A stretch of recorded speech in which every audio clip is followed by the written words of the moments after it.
In week 1, we looked at 1 Corinthians chapter 13, and we learned that love is patient. Everybody say that love is patient. We learned love is patient, and we were encouraged to give people time to get things right with us before completely cutting them off out of our lives for good. In week 2, we learned that love is kind. Everybody say it, love is kind. Tell somebody next to you, say love is kind. Love is kind, and I told you there was a difference between being kind and being nice, and it all boiled down to a matter of tissue, you remember, right? Love is kind. We concluded with that kindness requires both awareness and action. Awareness and action. To be kind means to improve my position and change my trajectory. We talked about that a few times. I'll say it again. Impact, improve my position and change my trajectory. In week 3, we learned that love does not envy. Tell somebody, don't envy me. Love does not envy. That means that you can't be a hater and love me at the same time. Are you with me so far? All right, so we celebrated each other's success because we know that if God did it for you, then he can do it for me. And if we stay consistent with that, then we learn in week 3 that if God did it for you, he can do it for me. So that means that in week 4, we learned that if God did it for me, then he can do it for you. Right? So when you look at the blessings in my life, then you say if he did it for Pastor, he can do it for me. And your blessing is on the way. Tell somebody your blessing is on the way.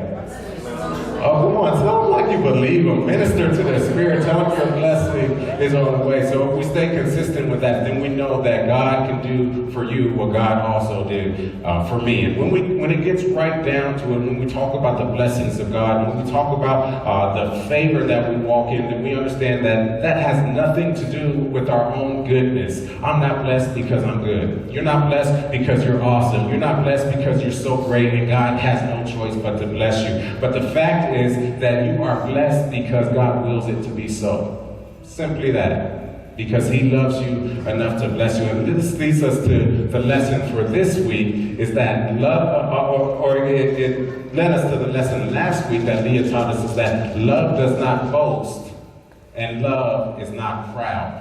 We've got nothing to boast about. We've got nothing to be proud about. In fact, Paul would say something gross about boasting and bragging. He said that all of his righteousness, and Paul was a Pharisee. I'll talk about all this a little bit more in a minute. But Paul says all of his own righteousness is as filthy rags. I'll leave that to your own imagination. So let's move on. So here we are in week 5. We're here, and in this powerful series, I am prepared. I am so excited because it's been, 3 weeks since I stood before you guys. So I am so excited to share with you the 6 keys to successful relationships. Are you ready for them? All right, so let's start by putting it all in context. Paul tells us in 1 Corinthians chapter 13, if I speak in tongues of men or angels, but do not have love, I am only a resounding gong or a clanging cymbal. If I have the gift of prophecy and can fathom all mysteries and all knowledge, and if I have faith that can move mountains, but do not have love, I am nothing.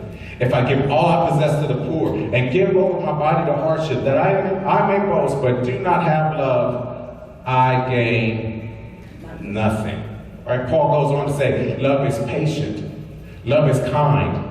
It does not envy. It does not boast. It is not proud. And this next verse that we're about to read is where we're going to lay our hats today. It does not dishonor others. Everybody shout, don't diss me. Say it again, say, don't diss me. Hey, how about this? Look at the person next to you and tell them, don't diss me. Don't diss me, right? It tells them, love does not dishonor others. It is not self-seeking. And as we dig into this, I need you just to remember a couple of things about the author. I need you to remember a couple of things about the Apostle Paul. And the first thing that we need to remember is that Paul is a Jewish Roman citizen. Or maybe we can say he's a Roman Jewish citizen. However you want to say it. That's who Paul is. He's got dual citizenship. And this means that Paul has the rights and the protection of Rome. Right? So it's not some guy that you can just kill. It's not some guy that you can just bring harm to. Paul has the rights and the protections of a Roman citizen, but he has the worldview and the moral compass of an ancient Jew. Right? And just in case that doesn't add enough weight for you, let me explain it this way. Paul was also a Pharisee. A Pharisee. And this means, for those of you who don't know, this means that Paul was a very religious man. Right? Very, very religious. And according to what he wrote in certain accounts in the New Testament, you'll also find that Paul was very good at being very religious. Are you with me so far? Okay, because what I'm going to do is I'm going to give you the contrast of this, because Paul in his religiosity is delivering a message to the people in a city called Corinth, and these people were known for their Greek worldview, right? For their Greek, anybody ever read Greek mythology or anything like that in school? So they're known for their Greek worldview, which is rooted in the worship of Aphrodite, the goddess of love. We just got finished singing songs about the love of God, the overwhelming love of God, right? And we just got finished reading Corinthians that told us that love is patient, and love is kind, and love is this, and love is that. And now Paul is writing to these people who have an idea or a worldview of love, and he's telling them what you think is love is not love. This is love. Amen. So if I'm not being direct enough, then maybe I'll try to be frank here, all right? And here's what I'll tell you. The people Paul's writing to would not have a problem swapping husbands and wives. How's that? The people that Paul is writing to were so unrestrained by their mindset, by their thinking, that they did things in their temples that happily married couples wouldn't do in their own bedroom. Is this plain? I'm trying to be very clear here. And knowing this, then Paul writes these words that wouldn't only anger some of his members, but some of the ancient kings would turn over in their graves to hear what Paul was writing. Paul's word would be so offensive to contemporary members of Congress, even now. And there are some church people who go to church faithfully who would have a problem with the words that Paul's about to say. And so, because this is so serious, because this is so intense, I need to make sure that I'm speaking with contextual clarity here. I need to make sure that we understand what Paul's really getting at. So what I want you to do is I want you to journey with me back to the Jewish Bible to better understand what Paul means when he says dishonoring others. Most of the words that we're about to read are written by a guy named Moses. I think some of you might be familiar with him. Right. So Moses is writing most of this, but he's writing according to what God has put in his spirit to say. And so I think what I'm about to read to you, what we're about to read together, I think most of us, if not all of us, will agree with most, if not everything, that Moses is going to write, even though it was so long ago. And here's what he wrote. He said, the Lord said to Moses, this is in Leviticus chapter 18, the Lord said to speak to the Israelites and say to them, I am the Lord your God. You must not do as they do in Egypt, where you used to live. And you must not do as they do in the land of Canaan, where I am bringing you. Do not, everybody say, do not. Do not follow their practices. Look, this is what God is saying. He's saying, look, where you came from, everybody used to diss each other. Right? I know that's old. I know. But follow me here, right? Work with me. He says, where you came from, everybody used to diss each other, right? Everybody was dishonoring each other. Everybody was doing some crazy stuff. And then he says, and where you're going to, everybody will be dissing each other. Everybody will be doing crazy stuff. Everybody will be doing all kinds of things, but I'm going to need you to be different. Yeah, that's right. He says, they're going to get drunk on weekends, but I'm going to need you not to do that. He He says, they're going to be cussing, and they're going to be arguing, and they're going to be gossiping, but you don't do that. He says, it might get so crazy that people might just start jumping off bridges, but not you. I need you to not do what everybody else is doing.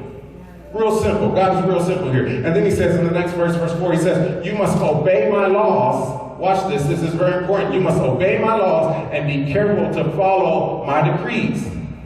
I am the Lord your God.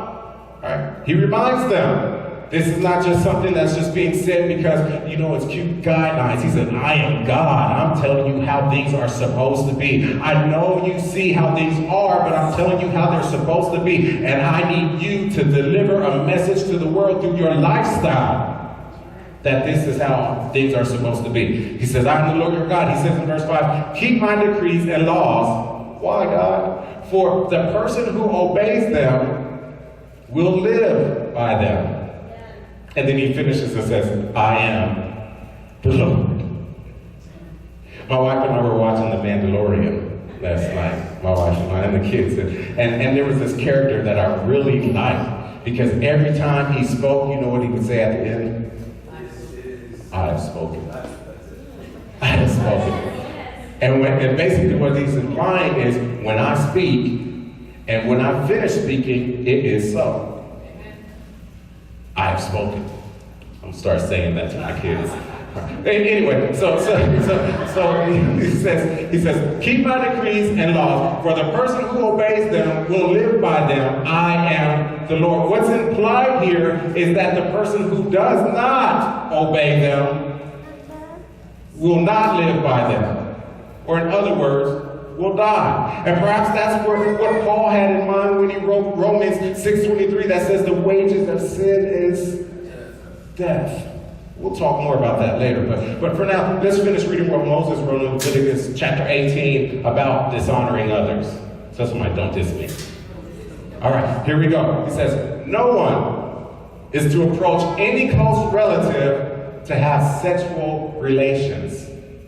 I am the Lord. I think most of us would agree that's a good idea not to do. He says, do not dishonor your father by having sexual relations with your mother. She is your mother. Do not have relations with her. Do not have sexual relations with your father's wife. That would dishonor your father. Do not have sexual relations with your sister.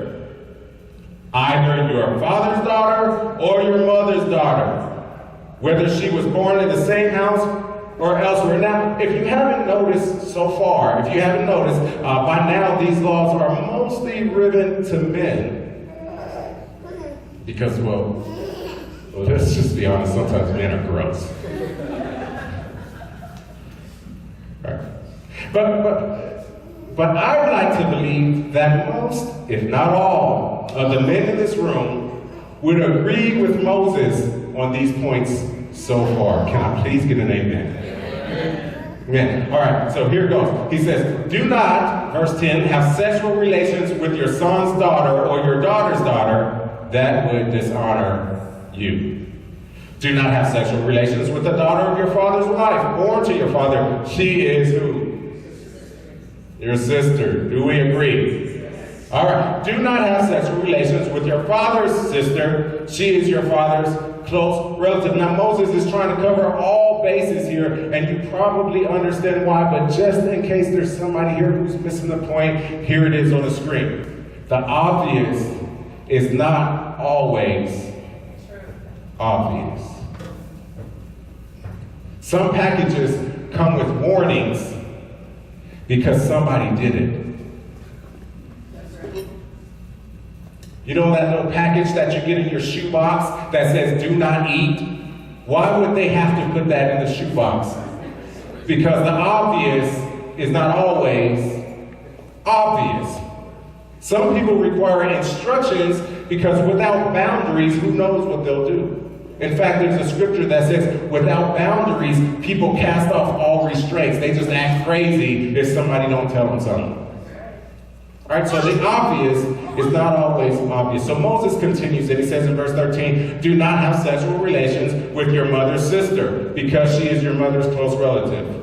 Do not dishonor your father's brother by approaching his wife to have sexual relations. She is your aunt. Do not have sexual relations with your daughter-in-law. She is your son's wife. Do not have relations with her. Hopefully, we are all still in agreement on this. Can I get an amen? Amen. All right, we move on. Do not have sexual relations with your brother's wife. That would dishonor your brother. Do not have sexual relations with both a woman and her daughter. Do not have sexual relations with either her son's daughter or her daughter's daughter. They are close relatives. That is just wickedness. Amen.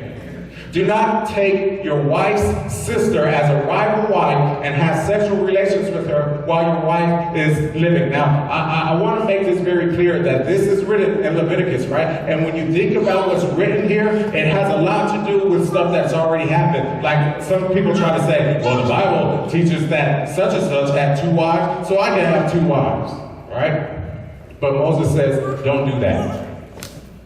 Don't do that. Just because it happened, and just because the Bible records it, doesn't mean that you should do it. There are some things that the Bible records that are prescriptive. That means you should do it. Then there are other things that the Bible records that are descriptive. It's just saying, hey, this is what happened. That doesn't mean you should do it. Right? And if you don't know which is which, pray for wisdom, read more of the Bible, learn about God, and you'll find out the difference. And then you can just ask me.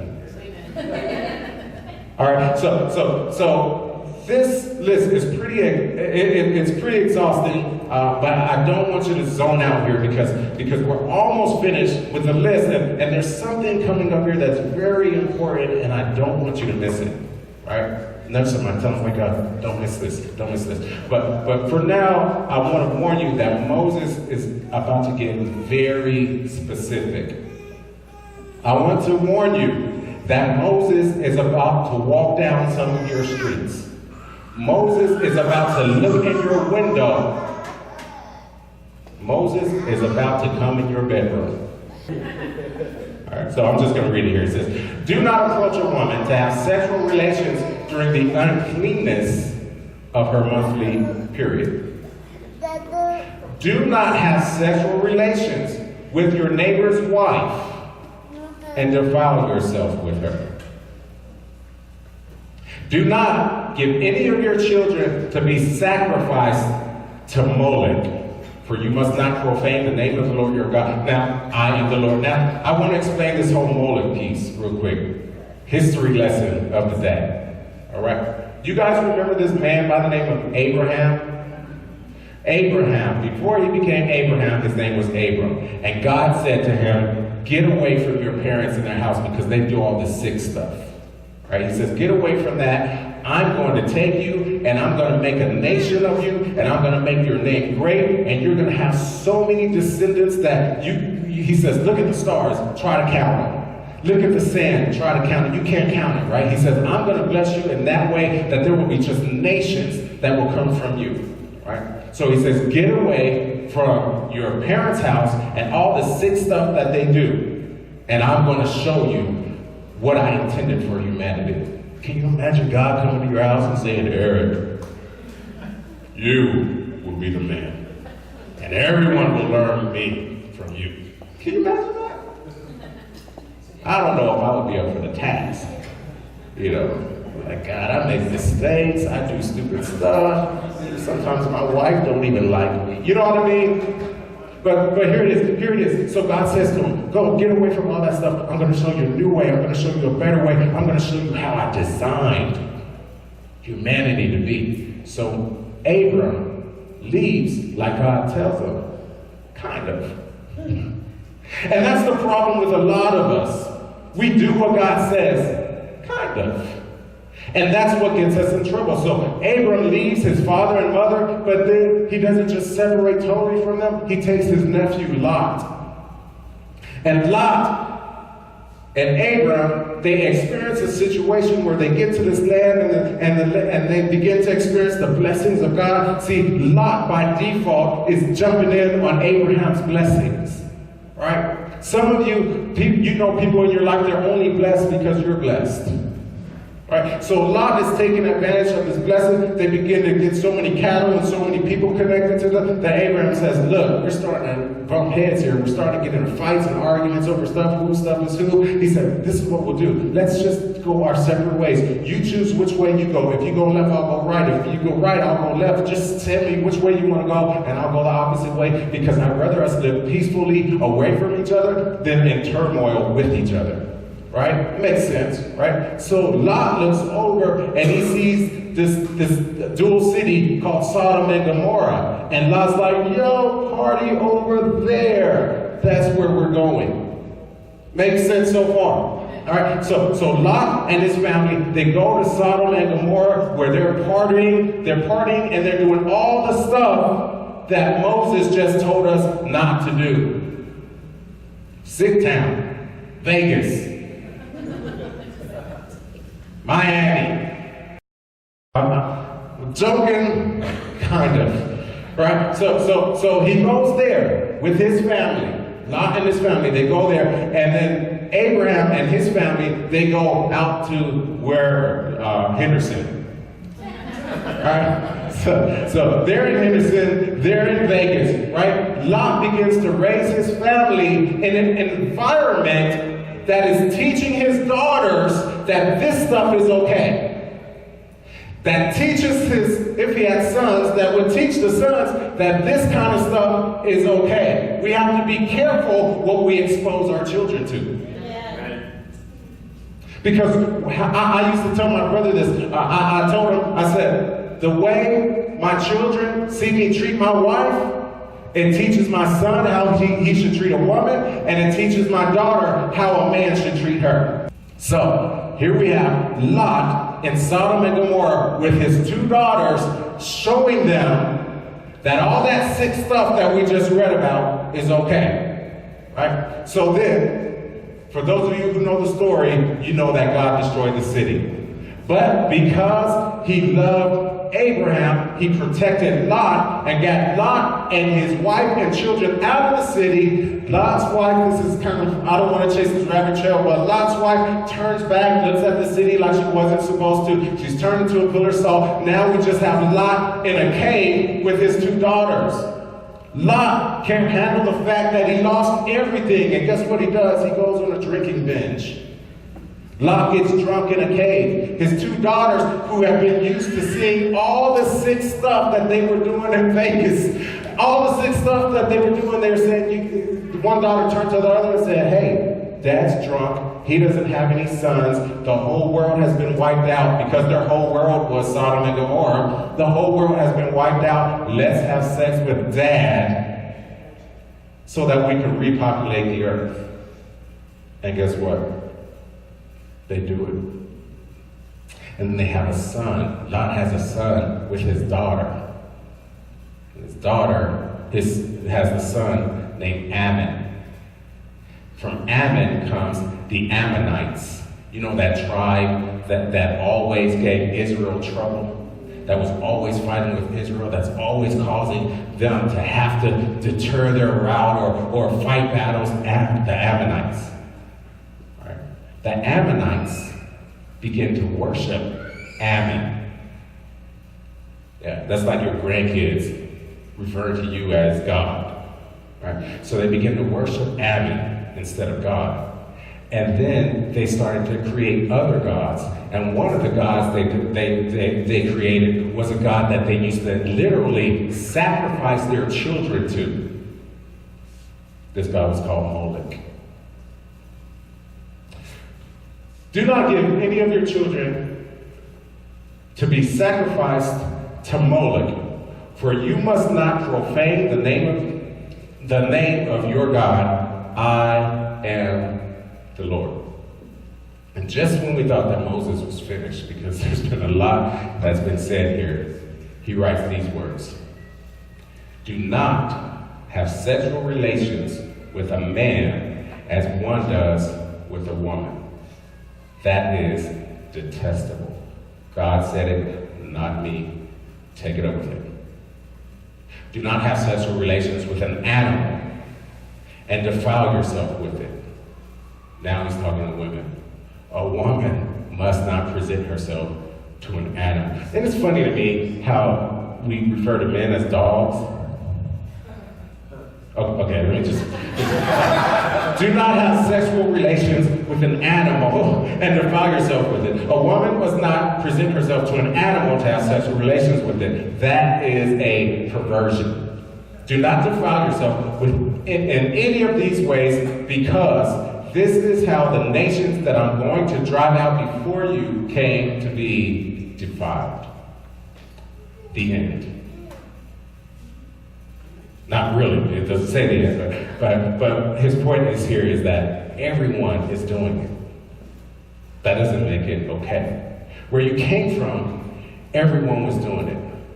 Where you're at now, everyone seems to be doing it. Dissing each other. Dishonoring each other. And God says, it's not okay.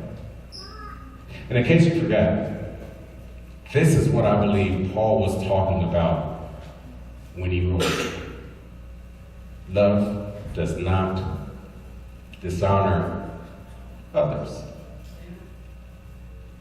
Now, as for love being self-seeking, I'd encourage you to look over that list again that Moses wrote in Leviticus chapter 18, and you'll discover that all of those dishonorable acts were in some twisted way or another self-seeking. So let me rephrase it and say it this way. Self-seeking behavior will always dishonor others. One more time for those of you who fell asleep. Will always dishonor others. Show me a dishonorable act, and I'll point to you to someone who is more concerned with their own self than they are the person that they claim to love. I received a phone call just last week. It's so funny because this phone call came after I had started preparing this sermon. In fact, I think I was finished when I got this phone call. Received this phone call just last week from a young lady who called to tell me that her husband dishonored her daughter. And so my prayer is that she will make the right decision concerning all of the people who were affected by his decision to dishonor this little girl. I'm not talking about a grown daughter, I'm talking about a little girl. So here it is. Because we're not here to judge or condemn, the Bible does that for us, right? I'm struggling, but because we're not here to judge or condemn anyone else, our prayer and our hope always is that people will come to know Jesus Christ, that they will become closer to him, especially after visiting the Gathering of Champions, after hanging out with us. That's what our prayer is, that you would hear, see, or experience something that would draw you closer to Jesus Christ. So my point in telling you that story was not for you to judge that person, but for one, we could pray for that little girl. Number two, we could pray for the mother that was involved. And here's the big one right here. We can pray for that man. It's hard, but we can do it. But here's the big point for today. We have to look at us and ask ourselves to consider our own behavior for a moment. What are you going to do about that habit that you have that dishonors others or yourself? What are you going to do about that relationship that you're in that's dishonoring others or yourself? What are you going to do about how you're dishonoring your brother or your sister in Christ? Whatever the disrespect or the dishonor or the dissing or the sin is, I want to tell you, it's not love. It's not love. If you're married and you're having an affair, stop. Because that's not love. You're dishonoring yourself you're dishonoring someone else. That's not love. If you're single and you're dishonoring someone else, or you're dishonoring your own body, know ye not that your body is the temple of the Holy Spirit. Some of us say we don't feel God, and the reason why we don't feel God is because God's not trying to dwell in that. Right? We take our bodies places that God is like, absolutely not. I won't have any part of that. So, and oftentimes, here's the thing, oftentimes we think that if we're two consenting adults, right, and we're making this decision based on how we feel, that it's okay. But according to Paul, you're dishonoring not only yourself, but you're also dishonoring the person you're involved with, because sex is designed for marriage. It is. You know, the thing that's crazy is, nobody really has to tell us that. We know better. Right? And I'm not trying to act like I lived a life of celibacy before I got married, but when you know better, you do better. You understand what I'm saying?